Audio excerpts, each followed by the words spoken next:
महाराष्ट्रातला एक सगळ्यात मोठा पुरस्कार, एक नंबरचा पुरस्कार हा आज मला तुम्ही प्रदान केलात।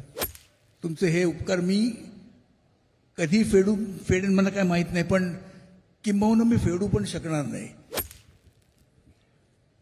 नमस्कार।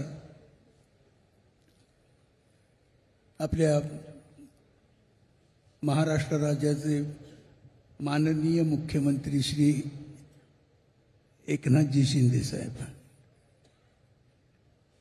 सांस्कृतिक मंत्री श्री सुधीरजी मुनगंटीवार, उपमुख्यमंत्री देवेंद्रजी फडणवीस साहेब, शालेय मंत्री दीपक केसरकर साहेब, खरगे साहेब, मनीषा कायंदे साहेब, या सगळ्यांना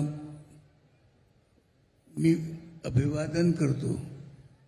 हे तुमच्यामुळे शक्य झालं। महाराष्ट्रातला एक सगळ्यात मोठा पुरस्कार, एक नंबरचा पुरस्कार हा आज मला तुम्ही प्रदान केलात।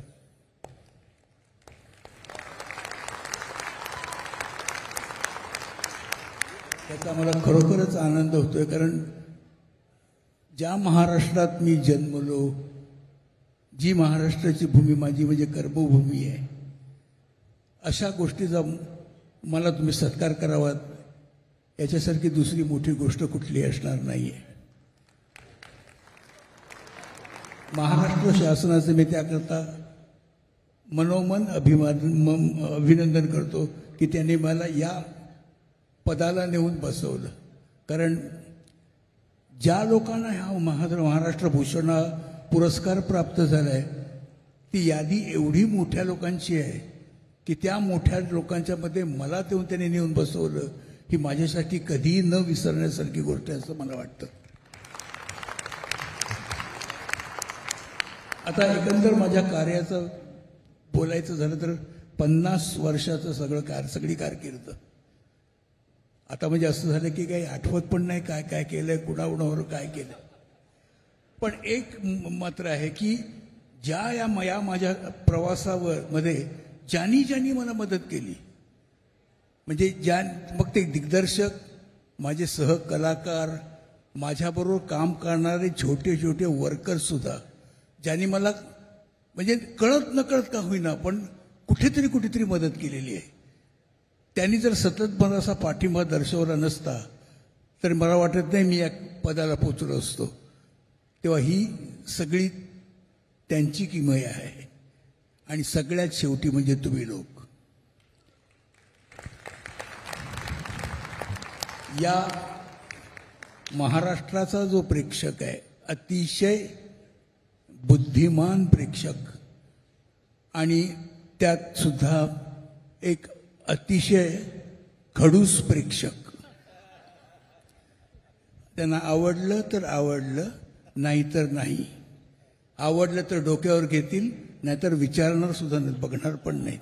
आणि अशा लोकांमध्ये काम करणं ही म्हणजे तारेवरची खरंच कसरत आहे हो। ते तुम्हाला जर त्यांना आवडलं तर निश्चित तुम्हाला डोक्यावर घेतील, पण काही म्हणून आपण त्यांच्यापुढे सादर करू नाही शकत। आपल्याला नेहमी भान ठेवावं लागतं की आपण काय करतोय हे तुम्हाला आवडेल।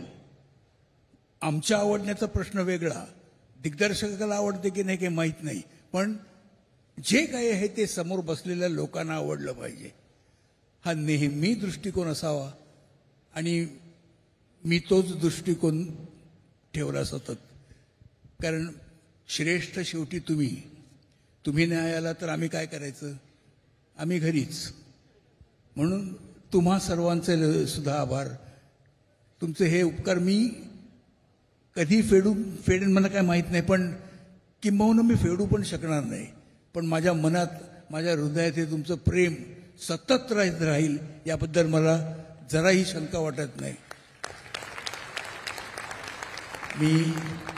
माझा हा सत्कार तुम्ही केलात, मला एवढ्या मोठ्या पुरस्कारांनी तुम्ही गौरव केलात, त्याबद्दल मी तुम्हा सर्वांचे आभार मानतो। धन्यवाद।